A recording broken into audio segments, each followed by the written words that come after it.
Oi everyone.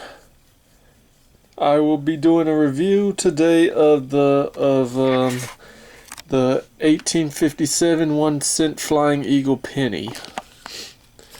As you can see, a little damage right here where the finger points and a little wear around these. Now, first and foremost, the 1856, which was the first year of them, are pretty super rare and are pretty much in the thousands of dollars. If you actually get one, it's lowered in around the thousands, between 5,000. No, I don't know, between 1,000, anywhere lower between 1,000 and the hundreds, or at least the $500 probably, or let's just say as low as $1 to $4. It's probably a fake replica, because the 1856 is extremely rare for some reason. They only made these for 3 years, and I believe this year the 1857, as much as I know, is they minted around 17 million of them, with an exception of some errors which I'm not able to point out. And the last year of them were made from 1858. And they could be pretty hard to get, and I mean the real ones, without finding them in the hundreds or up of the price. The U.S. Mint has been around nearly as long as the United States itself, and let's say they only minted these in Philadelphia, only, and nowhere else. I believe is what's meant to said about this as well.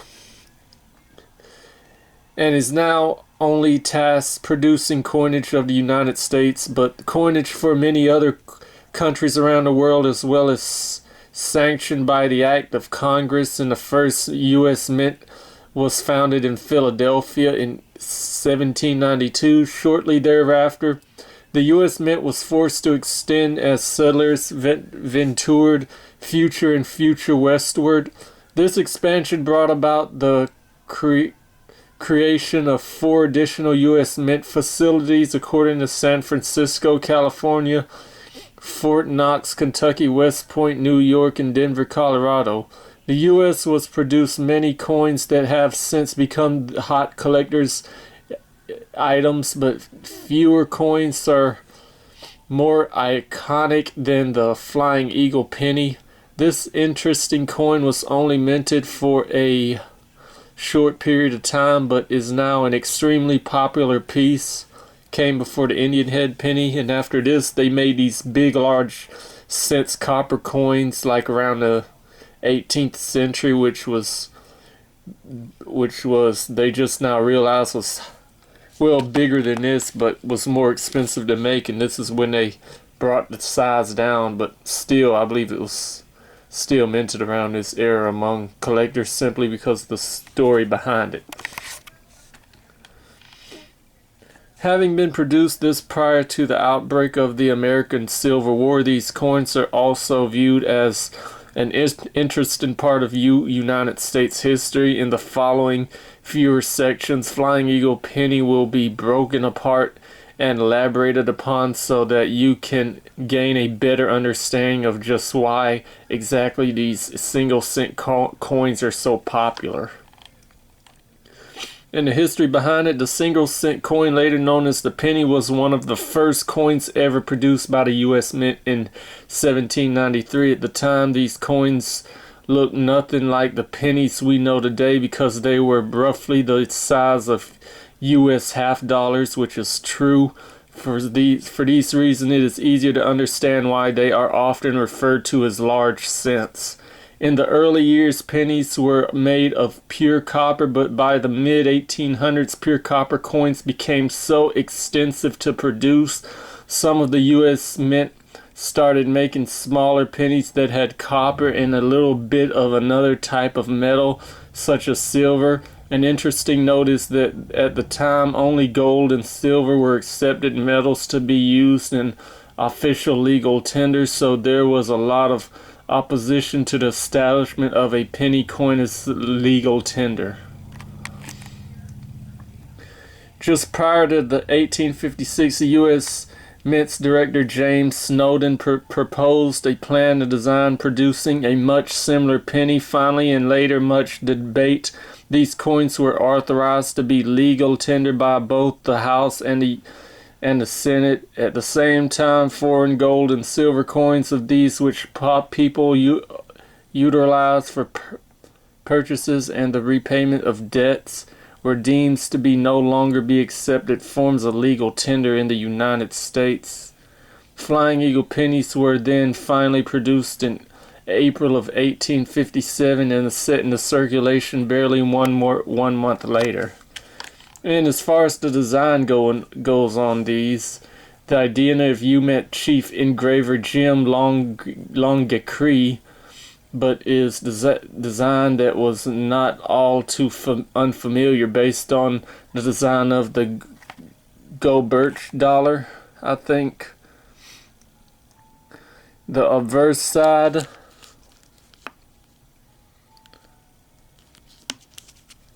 right here, the obverse side is the Flying Eagle Despites of American Bald Eagle Mid-Flight. Legends host that delivered this original design from an eagle named Peter, which was apparently usually tame and said to be fed by U.S. mint workers throughout the 1830s until it got entanglement machinery and killed itself.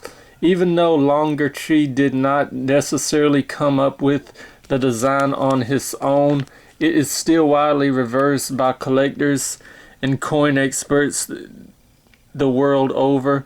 Other than the Flying Eagle, on the coin's obverse, the Flying Eagle penny is a fairly plain coin. Same design to the Indian head. Accompanying the eagle on the obverse side is an inscription which reads United States of America. Now, in God we trust doesn't come until 1864, and I'll be saving that for the next coin video. The year in which the coin was minted is also listed on the obverse side. The design of the coin's reverse is also quite simplistic to features on the 1 cent face value within the rather ornated looking wreath. The reeded texture outlines both faces of the coin, but other than that, the coins are generally sympathetic in their design.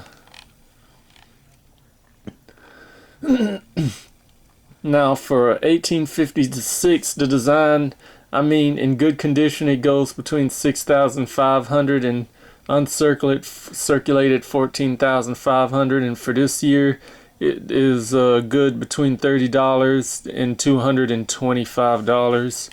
But they made somewhere in a good 17 millions in these, and probably in 1858, but 1856, that is extremely rare and extremely expensive for a coin. And today's verses are going to still be I'm reading from Isaiah. Chapter 63, verses 7 and 7 through 9. For he has surely, they are my people, children that will not lie, so he was their Savior. In all their affliction he was afflicted, and the angel of his presence saved him. In his love and his pity he redeemed them, and he bare them and carried them all the days of old. In all their affliction he was afflicted, and the angel of his presence saved him. In his love and his pity he redeemed them, and he bare them and carried them all the days of old. Isaiah looked to the distinct past of Israel's history and remembered God's mercies and loving kindness. These verses speak in general terms of God's praiseworthy acts and Israel's affiliation. The later focus on the crossing of the sea